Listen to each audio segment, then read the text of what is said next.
اجلاس میں تمام دھڑوں نے شرکت کرنی تھی. یہ کسی ایک دھڑے کا اجلاس نہیں تھا. انیس قائم خانی ایک سینئر رہنما ہیں اور وہ وہاں پر پہنچے ہیں تو جو خالد مقبول صدیقی صاحب کے ساتھ جو کارکنان تھے احترام نہیں دیا, بیٹھنے کی جگہ نہیں دی, ان کے ساتھ وہاں بدتمیزی کی گئی. انیس قائم خانی, حماد صدیقی, مصطفیٰ کمال, یہ وہ رہنما تھے جن کے بارے میں یہ کہا جاتا تھا ایم کیو ایم کی یوتھ ہے وہ ان کے ساتھ اٹیچ ہے. اس مار دھاڑ میں نہ خالد مقبول صدیقی شریک تھے نہ انیس قائم خانی شریک تھے, یہ بات ٹھیک ہے؟ مار دھاڑ میں شریک نہیں تھے.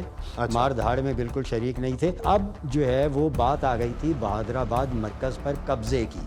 چھوٹا بڑا ہر قسم کا ہتھیار استعمال کیا گیا ہے اور آخری اطلاعات جو اس ٹائم تک آ رہی تھی ماضی کی پی ایس پی, اس کے جو کارکنان تھے وہ بہادر آباد مرکز پر بیٹھے ہوئے تھے. بسم اللہ الرحمن الرحیم. السلام علیکم ناظرین, سنو پوڈ کاسٹ میں خوش آمدید. میں ہوں یاسر رشید. ناظرین, ایک وقت تھا کراچی کے اندر کہ ایم کیو ایم کا اتنا دبدبہ ہوا کرتا تھا کہ لوگ ایم کیو ایم کے لوگوں کے سامنے بات کرنے سے بھی ہچکچاتے تھے.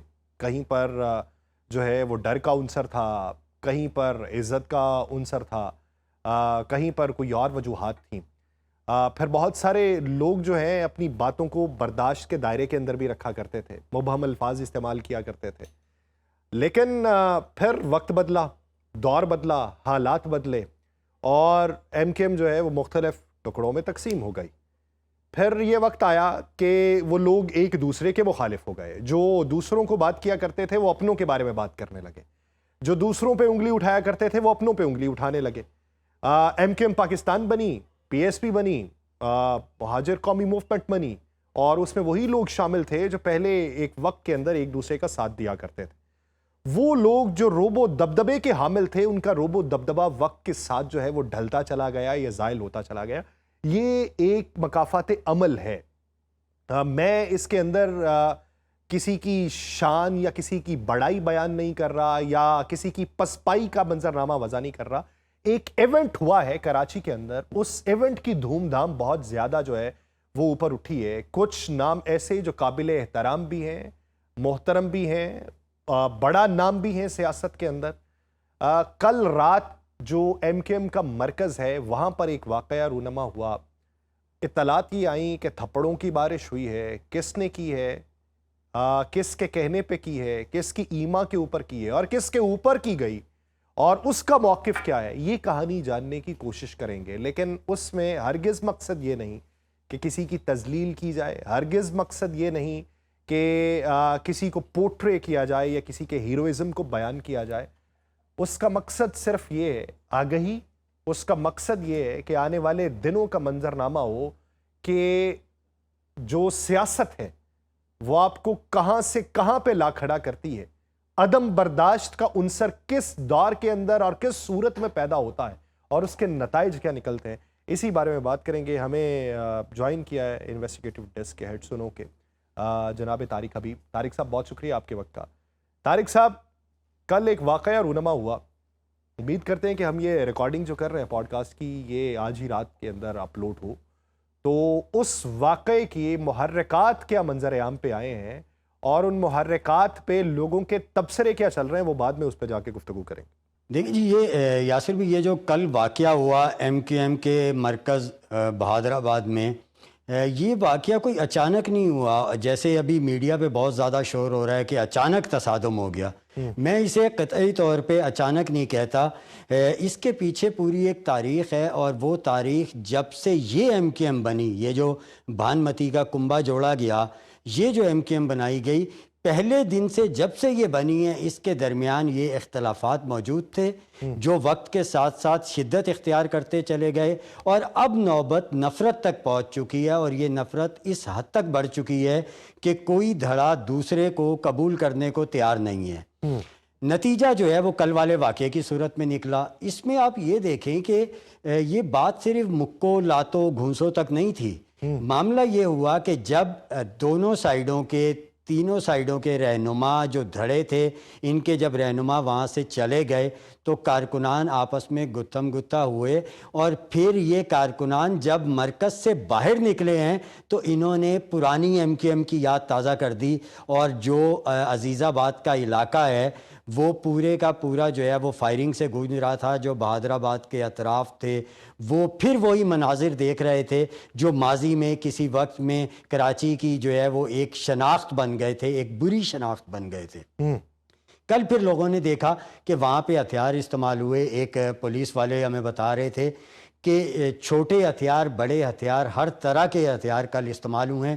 رینجرز نے جب علاقے کو گھیرا, اس معاملے کو اس جو ہے وہ ختم کرنے کی کوشش کی, شرپسندوں کو گرفتار کرنے کی کوشش کی, تو جا کے کچھ سکون ہوا اور جو شرپسند تھے وہ وہاں سے نکلنے میں کامیاب ہو گئے. کسی بھی دڑے نے دوسرے کے خلاف ایف آئی آر درج نہیں کروائی. اب جو ہمارے ذرائع ہمیں بتاتے ہیں وہ یہ کہ اس کے بعد یہ جو دھڑے تھے, ان کے جو رہنما تھے, یہ نامعلوم مقام پر بیٹھے ہیں, انہوں نے بیٹھ کے ڈسکشن کی ہے. اس سے پہلے اعلان کر دیا گیا تھا کہ جی ایک پریس کانفرنس ہونے جا رہی ہے جس کے بارے میں بتایا یہ جا رہا تھا کہ خالد مقبول صدیقی کریں گے. لیکن یہ جو بیٹھک ہوئی, اس بیٹھک کے بعد مذاکرات جو بتایا جا رہا ہے مذاکرات کامیاب ہو گئے, اور ان کامیاب مذاکرات کا جو ہے وہ شاخسانہ یہ تھا کہ وہ پریس کانفرنس ختم کر دی گئی. اچھا, کل رات کے واقعے کی ابتدا بتائیے کہ ابتدا کہاں سے ہوئی, کس طریقے سے ہوئی, اس کی ذرا منظر کشی کیجئے. پھر ماضی کی طرف لوٹیں گے کہ ماضی میں کیا چیزیں رہیں جس کی بنیاد پہ یہ چیز ہوئی. پہلے صرف اور صرف کل کا واقعہ رپورٹ کیجئے. یاسر بھی جو بہادر آباد میں جو ہمارے کچھ دوست ہیں جو وہاں پر اس موقع پر موجود بھی تھے, جو تفصیل انہوں نے بتائی اس کے مطابق, یعنی کوڈ ان کوڈ, وہاں پہ پہلے اجلاس جو ہے, اجلاس میں تمام دھڑوں نے شرکت کرنی تھی. یہ کسی ایک دھڑے کا اجلاس نہیں تھا. اچھا, تمام دھڑوں نے شرکت کرنی تھی.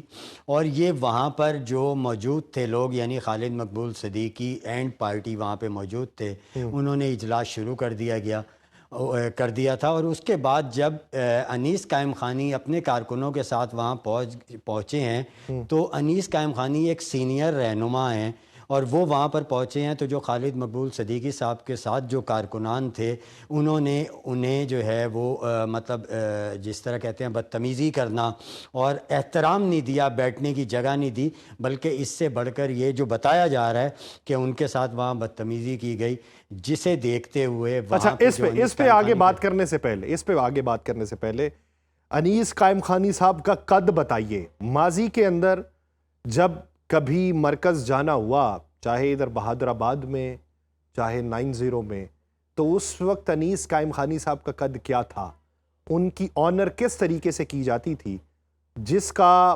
انہیں جو شائبہ ہے وہ کل دکھائی نہیں دیا. دیکھیں یہ جو ہے انیس قائم خانی, حماد صدیقی, مصطفیٰ کمال, یہ وہ رہنما تھے جن کے بارے میں یہ کہا جاتا تھا کہ ان کے ساتھ جو ایم کیو ایم کی یوتھ ہے وہ ان کے ساتھ اٹیچ ہے. اور آپ یہ دیکھیں کہ ابھی بھی جتنے کیسز, یہ ہم پہلے بھی کئی پوڈ کاسٹ میں اس کے حوالے سے بات کر چکے ہیں کہ جو ایم کیو ایم کے رہنما اس وقت رہا ہو رہے ہیں اور جو ایم کیو ایم کے کارکنان گرفتار ہیں, وہ سب کے سب جو ہے وہ مصطفیٰ کمال سے رابطے میں ہیں, اور ان کی رہائی جو ہے وہ مصطفیٰ کمال کی کوششوں کی وجہ سے سامنے آ رہی ہے, اور ان کا فوکس پورے کا پورا ایم کیو ایم کی یوتھ پر ہے.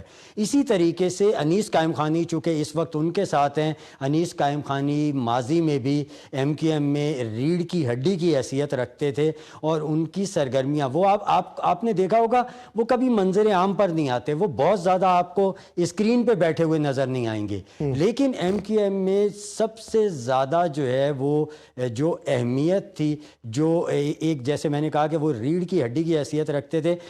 کچھ لوگ ایسے ہوتے ہیں جن کے گرد مجمع جمع ہو جاتا ہے, یعنی وہ انہیں مجمع بلانے کی ضرورت نہیں پڑتی بلکہ مجمع جمع ہو جاتا ہے. تو یہ انیس قائم خانی ایم کیو ایم میں وہ حیثیت رکھتے تھے, اپنے گرد جو ہے وہ لوگوں کو جمع کر لیتے تھے, خاص طور پہ نوجوانوں کو. یعنی یہ کہہ سکتے ہیں کہ ایم کیو ایم کے اندر اٹینشن سیکر جو ہے وہ انیس قائم خانی تھے. بالکل, ٹھیک اٹینشن سیکر کہنے سے زیادہ یہ ہوگا کہ اٹینشن انہیں خود مل جاتی تھی. ٹھیک ہے. یعنی وہ اس کی تلاش میں نہیں بھاگتے تھے, خود مل جاتی تھی, جو ان کا ماضی رہا. اسی وجہ سے یہ الطاف حسین جب پہلے ایم میں تھے تو الطاف حسین کے بھی بہت قریب رہے. پارٹی کی یہ وہ شخصیت کہلاتے تھے جن پہ بہت زیادہ ٹرسٹ کیا جاتا تھا, اور ان کے سخت مزاج کی وجہ سے, ان کے وہ جسے کہتے ہیں دبنگ انداز کی وجہ سے, انہیں پارٹی کے اندر یعنی جو ایم کیو ایم کا ایک مخصوص مزاج تھا, اس مزاج کے ہونے کی وجہ سے انہیں پارٹی کے اندر بہت اہمیت دی جاتی تھی. تو جب بھی جس بھی گروپ کا حصہ رہے یہ وہاں پہ اپنا آپ منواتے چلے گئے تھے. اب یہ پھر پی ایس پی میں آئے, اور پی ایس پی نے جب بعد میں ایم کیو ایم پاکستان میں شمولیت اختیار کی تو یہ مصطفیٰ کمال صاحب کے ساتھ جو ہے وہ ایم کیو ایم پاکستان میں آ گئے. اچھا, یہ اس کا قطعاً مقصد یعنی یہ جو میں نے بات بتائی کہ وہ یوتھ میں ایکٹیو تھے, اور یہ اس کا قطعاً مقصد یہ نہیں ہے کہ خالد مقبول صدیقی صاحب جو ہے وہ سینئر نہیں ہیں یا فاروق ستار صاحب سینئر. یہ میں نے صرف ان کا یہ بتایا کہ ان کی ایکٹیویٹیز کیا تھی, اور خاص طور پہ یہ کراچی کے اور دیگر جو جہاں ایم کیو ایم کا زور تھا وہاں پہ ان علاقوں کو فوکس کرتے تھے, یا انہیں بھیجا جاتا تھا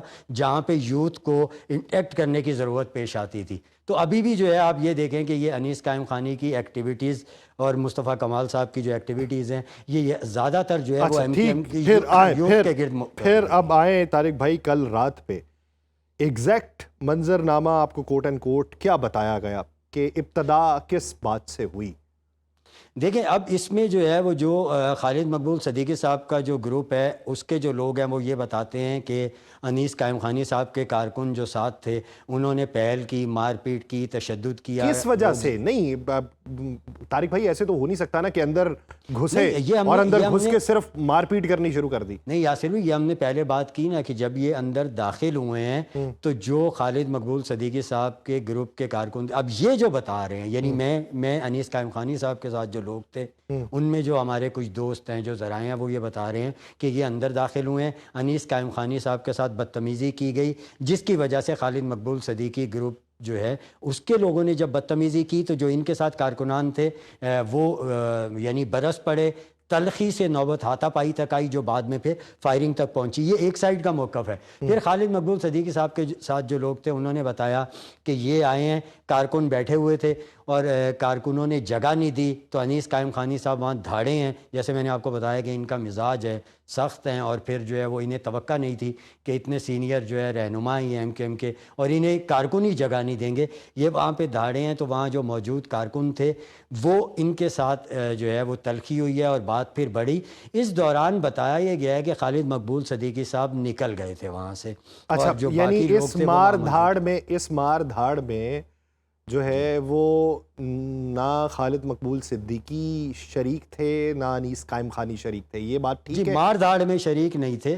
مار دھاڑ میں بالکل شریک نہیں تھے. یہ ایک نقطہ ہے کہ وہاں پہ موجود نہیں تھے, اور یہ جو ہے وہ کیا نام ہے دونوں رہنما وہاں سے چلے گئے تھے. اچھا, کچھ لوگ تو یہاں تک باتیں کرتے ہیں کہ جی جو مارا گیا ہے اس کے اندر تو خالد مقبول صدیقی صاحب بھی موجود تھے. میں اسی طرف آ رہا تھا کہ یہ میں نے آپ کو بتایا کہ جو دو سائڈز کے موقف تھے وہ یہ تھے. اب میں آپ کو بتاتا ہوں کہ جو اطلاعات آئی ہیں اس میں یہ بتایا جا رہا ہے کہ جب یہ دھینگا مچتی ہوئی ہے ساری آفس کے اندر تو اس میں خالد مقبول صدیقی صاحب کو بھی جو ہے وہ مطلب لاتوں گھوسوں کا استعمال ہوا تو انہیں بھی لگیں. نعیم الحق صاحب کے بارے میں سننے میں آیا کہ انہیں زیادہ جو ہے وہ لگی ہیں, یعنی مکے لگے ہیں اور بدتمیزی ان کے ساتھ زیادہ کی گئی ہے. اسی طریقے سے 3-4 اور جو مقامی رہنما تھے ان کے بارے میں آ رہا ہے کہ انہیں بھی جو ہے وہ تشدد کا نشانہ بنایا گیا ہے.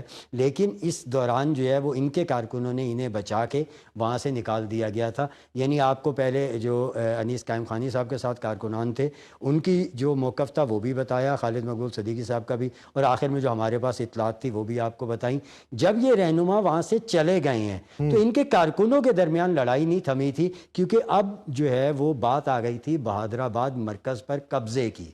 اس میں پھر جب یہ باہر آ کے کارکنان آپس میں لڑے ہیں تو پھر فائرنگ بھی شروع ہوئی ہے, چھوٹا بڑا ہر قسم کا ہتھیار استعمال کیا گیا ہے، اور آخری اطلاعات جو اس ٹائم تک آ رہی تھیں یہ نامعلوم مقام پہ رہنماؤں کی ہونے والی نشست سے پہلے تک، اس میں یہ تھا کہ جو پی ایس پی کے یعنی جو پی ایس پی ماضی کی جو پی ایس پی، کارکنان تھے، ماضی کی پی ایس پی، اس کے جو کارکنان تھے وہ بہادر آباد مرکز پر بیٹھے ہوئے تھے، اور جو خالد مقبول صدیقی صاحب کے ساتھ جو کارکنان تھے وہ وہاں سے نکل گئے تھے، اور انہوں نے اطراف میں پوزیشنز لی تھی، اور ان کی جو ہے وہ آپس میں جھڑپیں جاری تھی۔ اچھا، اگر اس کو دیکھا جائے تو اس میں سے کیا نکلتا ہے طارق صاحب کہ جب ایم کیو ایم پاکستان میں تبدیل ہوئی، مصطفیٰ کمال صاحب نے پی ایس پی بنا لی، اور کچھ جو پرانی ایم کیو ایم والے تھے وہ اپنی وابستگی اب تک ہی وہیں پہ رکھتے ہیں، وہ کہتے ہیں قائد ایک ہی ہے، تو یہ جب دھڑے بندی ہوئی، خاموشیاں ہوئیں، اور اس کے بعد صرف سیاسی بیانات اور پولیٹیکل ایکٹیویٹیز تک ساری چیزیں رہ گئیں، اور یہ اسلحے کی نمائش کبھی نہیں ہوئی، تب سمجھا گیا کہ شاید یہ سارا معاملہ جو ہے وہ وائپ آؤٹ ہو چکا، سب جو ہیں وہ دھل کے سامنے آ چکے، تو اب ماضی دیکھنے کو نہیں ملے گا۔ لیکن کل جس طرح کی ساخت کے اسلحے کے استعمال کی آپ اطلاعات دے رہے ہیں، اور جس طرح کے منظرنامہ جو ہے پورا پاکستان دیکھ چکا ہے، اس سے کیا چیز دکھائی دیتی ہے کہ یہ چنگاری کہیں نہ کہیں بھڑک رہی تھی، اور پھر اس طرح کی نمائش جو ہے وہ دیکھنے میں آئی ہے؟ اس کے پولیٹیکل کونس کیا ہوں گے، اس کے نتائج کیا رہیں گے، اور مستقبل آپ کہتے ہیں پیچ اپ ہو چکا، یہ پیچ اپ کیا صرف جو اندرونی اختلاف ہے اس کی بنیاد پہ ہوا، یا اس کے کونس کو دیکھتے ہوئے ہوا؟ دیکھیں یاسر بھائی، آپ کے یہ جو ایک سوال بظاہر نظر آ رہا ہے، اس میں مختلف سوالات ہیں، تو ان کا ون بائی ون ہم بات کرتے ہیں۔ دیکھیں، جو ایک تو یہ جو فائرنگ، لاشیں، جلاؤ گھیراؤ، ہڑتالیں، یہ سب ماضی کی ایم کیو ایم کی شناخت تھی۔ جو موجودہ ایم کیو ایم ہے، اگر بالکل جو ہے وہ حقائق پر بات کی جائے تو موجودہ ایم کیو ایم کا کراچی میں وہ اثر و رسوخ نہیں ہے جو ماضی کی ایم کیو ایم کا تھا۔ اس کو کوشش کر رہے ہیں، یہ تمام دھڑے کوشش کر رہے ہیں، چاہے وہ آفاق احمد ہوں، چاہے وہ مصطفیٰ کمال ہوں، چاہے وہ خالد مقبول صدیقی ہوں، یہ تمام لوگ کوشش کر رہے ہیں کہ جو مہاجر کے نام پہ جو کارکنان جمع ہوتے ہیں وہ ان کے ساتھ مل جائیں اور ان کی طاقت بن جائیں۔ ٹھیک ہے، ابھی تک کی سچویشن یہ ہے۔ اچھا، یہ جو پیچ اپ ہوا ہے یہ بالکل عارضی پیچ اپ ہے، آپ نے بالکل ٹھیک کہا، یہ عارضی پیچ اپ ہے، اس لیے کہ جب یہ ایم کیو ایم بنائی گئی تھی اس ٹائم بٹھا کر یقینی طور پہ کئی عہد و پیمان کیے گئے ہوں گے، ان کو بتایا گیا ہوگا کہ آپ نے اس طرح لے کے، جنہوں نے بٹھایا تھا انہوں نے بتایا بھی ہوگا کہ آپ نے اس طرح لے کے چلنا ہے، یہ کرنا ہے، لیکن آپ سچویشن دیکھ رہے ہیں آج کیا ہے۔ یہ جو نفرت ہے یہ صرف رہنماؤں تک نہیں ہے، یہ نیچے کارکنان تک پہنچ چکی ہے، جو وہاں پر بالکل علاقائی سطح کے ذمہ داران ہیں، ان کی فون کالز وائرل ہو رہی ہیں، وہ فون کالز پہ ایک دوسرے کو دھمکیاں دے رہے ہیں، یہ ساری سچویشن سامنے آ رہی ہے کہ یہ جو نفرت ہے یہ گراس روٹ لیول تک پہنچ چکی ہے، اور اگر یہ کہا جائے کہ جی ان میں دوبارہ اتحاد ہو گیا، یہ ایک ہو کے بیٹھ جائیں گے، تو یہ صرف ایک دیوانے کا اب ہے، اس میں کسی طرح کی کوئی حقیقت نہیں ہے، یہ اکٹھے ہو ہی نہیں سکتے۔ بنیادی طور پہ اختلاف جو ہے وہ نظریاتی اختلاف ہے، جو اختلاف ہے وہ یہ ہے کہ جو کراچی ہے اس کے اوپر گرپ کرنے کا اختلاف ہے، اس کے اوپر قبضہ کرنے کا اختلاف ہے۔ اب معاملہ یہ ہے کہ یہ ایم کیو ایم جو ہے، اس میں اگر ایم کیو ایم کو ایک سیاسی قیادت کے طور پہ سامنے لانا ہے تو انٹرا پارٹی الیکشنز کروا دیں۔ میں صرف اس کی بات کر رہا ہوں کہ سیاسی طور پہ وہ کیسے، وہاں سے کارکنان خود فیصلہ کر لیں کہ ایم کیو ایم کا رہنما کون ہونا چاہیے، اور پھر ہو سکتا ہے کہ کارکنان اسے جو ہے وہ ایکسیپٹ بھی کر لیں اور اس کی جو ہے بات کو لے کے بھی چلیں۔ ابھی تو خالد مقبول صاحب کے بارے میں سننے میں آتا ہے کبھی چیئرمین ہیں، کبھی کنوینر ہیں، کارکنان کو جو پتہ چلتا ہے وہ کلیئر ہی نہیں ہے کہ ہوتا ہے کہ اس کے پاس پارٹی چلا کون رہا ہے۔ خالد مقبول صدیقی صاحب زرداری صاحب سے جا کے ملاقات کرتے ہیں، صدر صاحب سے، تو بیانات جو ہے وہ ایم کیو ایم کے آنے شروع ہو جاتے ہیں کہ ہمیں بتایا نہیں گیا، اختلافات سامنے ظاہر ہونا شروع ہو جاتے ہیں سوشل میڈیا پہ اور نجی محفلوں میں۔ تو چیزیں اس طرح کی ہیں کہ اگر یہ جس طریقے سے کہا جا رہا ہے کہ جی ایم کیو ایم ایک ہے اور ایم کیو ایم چل رہی ہے، تو یہ تو مطلب اس طرح کی کوئی چیز نہیں ہے۔ سیٹیں جس طرح حاصل ہوئیں تو وہ آپ جانتے ہی ہیں، فارم 47 کی برکات جو ہے وہ ہر جگہ پھیلائی گئی تھیں اور سمیٹنے والوں نے سمیٹی ہیں. تو ہم جیتا کون اس کی بنیاد پہ بات نہیں کر رہے, ہم گراؤنڈ پہ موجود کون ہے, وہ کام کیا کر رہا ہے, اور جو کام کر رہا ہے وہ نظر آتا چلا جائے گا. تو ابھی تک کی تو یہ حقیقت ہے کہ یہ ایک تو ایم کیو ایم کے کریڈٹ پہ ویسے ہی کراچی میں کوئی کام نہیں ہے, سوائے جو ہے وہ میری آڑیاں جاڑیاں دیکھو, اسلام آباد پہنچ گئے, کراچی چلے گئے, وزارتیں لے لیں, وزارتیں چھوڑ دیں, جب جو ہے وہ کوئی ایک نقطہ آیا تو اس کے اوپر حکومت کے ساتھ مل گئے, پھر حکومت کو آنکھیں دکھانی شروع کر دیں. کوئی ایک کام, کوئی ایک پروجیکٹ ایم کیو ایم کے کریڈٹ پہ نہیں ہے. جو لے کے آئے تھے انہیں بھی اندازہ اتنا تو ہے کہ ڈیلیور یہ کچھ نہیں کر سکے. اب ہو سکتا ہے کہ اس میں سے ریفائن کر کے ایک نئی پروڈکٹ سامنے لانے کی تیاری ہو. اچھا تو اس وجہ سے جو ہے وہ یہ دعویٰ آپ سامنے اس آتا نقطے تک آئے ہیں کہ ریفائن کر کے ایک نیا پروجیکٹ سامنے لانے کی تیاری ہو. اگر آپ دیکھیں سوشل میڈیا کو آپ بھی فالو کرتے ہوں گے, کراچی میں آپ نے ایک لمبا عرصہ گزارا ہے, وہاں کے لوگوں کے ساتھ آپ کی بھی وابستگی ہے. آپ کو معلوم ہوگا کہ سوشل میڈیا پہ ابھی بھی جو پرانی ایم کیو ایم ہے وہ والے لوگ ان میں سے کسی کو بھی نہیں مانتے, حالانکہ ان کا کوئی قائد یہاں پر موجود ہی نہیں ہے. وہ چاہے پی ایس پی ہو, چاہے بی ایم کیو ایم ہو, چاہے مہاجر قومی موومنٹ ہو, کسی کو بھی نہیں مانتے وہ. اگر آپ موجودہ ایم کیو ایم کو دیکھیں تو یہ پرانوں کو ببانگ دوحل مانتے تو نہیں ہیں, لیکن کہیں نہ کہیں ایک نرم گوشہ ضرور ہے. اگر آپ پی ایس پی کو دیکھیں تو اس کے جتنے بھی جلسے ہوئے تھے وہ anti Peoples Party, anti P M L N یا اینٹی پی ٹی آئی نہیں تھے, وہ تمام کے تمام اینٹی ایم کیو ایم تھے. یعنی ان کا تمام تر کیا دھڑا جو مصطفیٰ کمال صاحب کے دور میں ہوا, یا اس کے بعد میں ہوا, یا اس سے پہلے ہوا, وہ سارے کا سارا ملبہ ان پہ ڈال دیتے. یعنی قدورتیں نکلی ہیں بہت سارے لوگوں کی, اور وہ اس حد تک نکلی ہیں کہ وہ جو ایک شعر ہے کہ دشمنی جم کر کرو لیکن یہ گنجائش رہے کہ جب کبھی ہم دوست ہو جائیں تو شرمندہ نہ ہو. تو یہ دوست ہو کے شرمندہ ہو رہے ہیں ایک دوسرے کے سامنے. تو پھر اس کی حقیقت کیا نکلے گی؟ اگر آپ خالد مقبول صدیقی صاحب کو بھی دیکھیں تو وہ عمر کے جس حصے میں ہیں, یا ان کی گرفت جس حد تک ہے, اور پیچھے جو کنوینر ہونے کے معاملے پہ ڈاکٹر فاروق ستار صاحب وہ یا دیگر لوگ جو ہیں, ان کی آپسی جو رنجش رہی, اب آ کے پھر وہ ایک نقطے پہ ہیں. اگر کوئی نئی شکل نکلتی ہے, نیا کوئی پائلٹ پروجیکٹ نکلتا ہے, تو وہ کس صورت میں نکلے گا؟ کیا ان سب کے مائنس ہونے کی صورت میں, یا ان میں سے کچھ پک اینڈ چوز کر کے باقی مائنس اور پھر نئی پوج جو ہے اس کو بیچ میں سے نکالا جائے گا؟ اور دوسری بات یہ کہ جو کل کا انسیڈنٹ ہوا, اس سے اشارے تو یہ ملتے ہیں کہ اگر اسلحہ تانا گیا ہے تو مستقبل کے اندر یہ پھر اس طرح کی کوئی کوشش ہوگی. تو اگر ان دونوں یا تینوں فریقین میں سے کسی کی جانب سے کوئی مقدمہ درج نہیں کروایا گیا, تو کیا سرکار کی مدعیت یہاں پر خاموش رہی, یا وہ ہل جل کرتی ہوئی کہیں دکھائی دیتی؟ دیکھیں, اب معاملہ یہ ہے کہ سرکار وہاں پہ کتنی ایکٹیو ہے اور اس طرح کی ایکٹیویٹیز کو کنٹرول کرنے کے لیے کتنی دلچسپی رکھتی ہے. تو یہ تو ہمیں کل نظر آ گیا وہاں پر کہ وہاں پہ جس طریقے سے فائرنگ ہو رہی تھی. میں نے جیسے پہلے کہا کہ پرانے کراچی کی, وہ کراچی کہ جس میں جو ہے وہ خوف کا تسلط تھا, وہ کراچی کے جس میں دہشت گردوں کا راج تھا, اس کی ایک جھلک دہرائی گئی ہے. تو اس کا مطلب یہ ہے کہ جس طریقے سے اسلحہ استعمال کیا گیا ہے, تو یہی ایم کیو ایم پاکستان تھی جو دعویٰ کر رہی تھی کہ اب کارکنان اسلحہ نہیں اٹھائیں گے.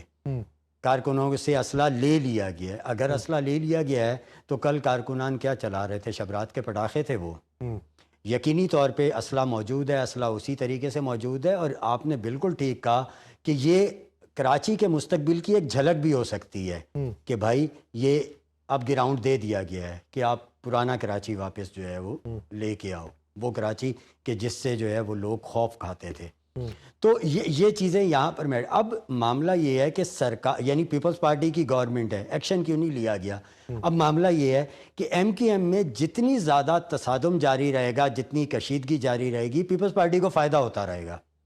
جو ابھی ملک کے حالات چل رہے ہیں, جتنے اہم معاملات اس وقت حکومتی سطح پر ہیں, یعنی سسٹم پر سوالات اٹھ رہے ہیں, انتظامی یونٹس اور صوبے بنانے کی بات چیت چل رہی ہے, ایم کیو ایم اس کے حوالے سے ایک واضح اور الگ موقف رکھتی ہے, یعنی وہ کراچی کو صوبہ بنانے کے حق میں ہے.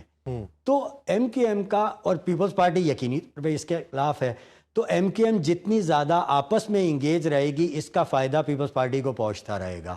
کہ وہ فوکس ہو نہیں سکیں گے، وہ اپنے پوائنٹس پہ اپنے جو ٹارگٹس ہیں ان کو اچیو کرنے کے لیے یکسو ہو نہیں سکیں گے، وہ اسی لڑائی میں مصروف رہیں گے، اسی طریقے سے ان کا جو نقصان ہوتا رہے گا، اور فائدہ ان دا اینڈ جو اس میں گین کرے گا وہ پیپلز پارٹی ہوگی. تو پیپلز پارٹی اس لیے جو ہے وہ خاموش بیٹھی ہوئی ہے اور سارا تماشا دیکھ رہے ہیں. اس میں جو نقصان ہو رہا ہے ابھی وہ کراچی والوں کا ہے، اور وہ ایک نقصان تو یہ ہے کہ کراچی واپس ماضی کی طرف پلٹ رہا ہے. ایک یہ کہ دوبارہ ہمیں فائرنگ کی آوازیں آنا شروع ہو گئی ہیں، دوبارہ اسلحے کا استعمال شروع ہو گیا ہے. کراچی کے بعض یہ جو اسٹریٹ کرائمز کے ذریعے نوجوانوں کی اموات کا ابھی تک ہم پڑھ رہے تھے، تو اللہ نہ کرے کہ یہ دوبارہ جو ہے وہ بوری بند ہڑتالیں، سڑکوں پہ پڑی لاشیں، اس طرف کو کراچی پلٹ جائے.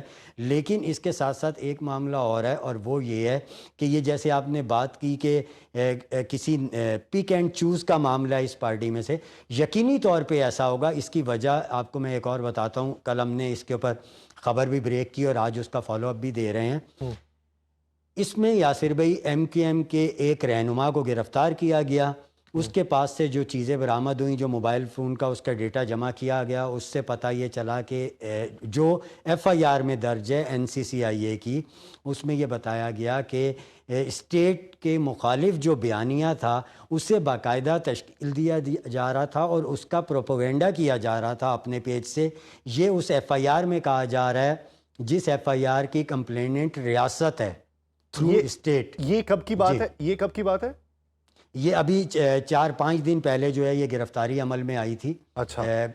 گزشتہ ہفتے اس میں یہ گرفتاری عمل میں آئی تھی. ان کی گرفتاری کے بعد جو ان سے تفتیش کی گئی ہے، جو ان سے تحقیقات کی گئی ہیں اور جو ان کے موبائل سے ڈیٹا نکلا ہے، اس کی بنیاد پر ایم کیو ایم کے مزید رہنماؤں کو نوٹسز جاری کیے جا رہے ہیں این سی سی آئی اے کی طرف سے، اور ان کی طلبی کی جا رہی ہے. ایک جو ہے وہ کچھ نوٹسز جو ہے وہ ہمارے پاس موجود ہیں، اور اسی طریقے سے جو گرفتاری کے وقت زاہد منصوری، جو ان کے محمد زاہد عرف زاہد منصوری جو ان کے رہنما ہیں، ان کی جانب سے جو چیزیں بتائی گئی ہیں وہ این سی سی آئی اے کی ایف آئی آر میں درج ہیں. تو یہ چیزیں یہ بتاتی ہیں کہ جو ایم کیو ایم لندن ہے، جیسے آپ نے بھی سوال میں بھی کہا، اس سے رابطے رہنماؤں کے مکمل طور پہ ختم نہیں ہیں. ان کے ساتھ رابطے موجود ہیں، وہاں سے بیانیے کے لیے بھی ہدایات لی جاتی ہیں، وہاں سے آگے لائن کیا رکھنی ہے اس کے لیے بھی ہدایات لیتے ہیں. جو یہ ہدایات لیتے ہیں وہ بظاہر ایم کیو ایم پاکستان میں موجود ہیں، اور ایم کیو ایم پاکستان کا پلیٹ فارم استعمال کرتے ہوئے ایم کیو ایم لندن کا بیانیہ آگے بڑھا رہے ہیں. اس وجہ سے یہ قدورت ہے جو باہر نکل رہی ہیں، اس کے کونز جو ہیں وہ آنے والے دنوں کے اندر معلوم پڑیں گے، اور یہاں سے ہی منظرنامہ جو ہے وہ پورا پلٹتا ہوا دکھائی دے گا. لیکن پھر دیکھنا یہ ہے کہ وہ کس کے لیے فائدہ مند، کس کے لیے نقصان دہ، اور کس کے لیے حوصلہ افزا ہوتا ہے. بہت شکریہ طارق حبیب صاحب اس حوالے سے دینے کے لیے. ناظرین، پوڈ کاسٹ کا وقت ختم ہو جاتا ہے، مجھے دیجیے اجازت. آپ سے ملاقات ہوگی کسی اور ایپیسوڈ میں کسی اور مہمان اور موضوع کے ساتھ. تب تک اپنا خیال رکھیے گا. اللہ نگہبان.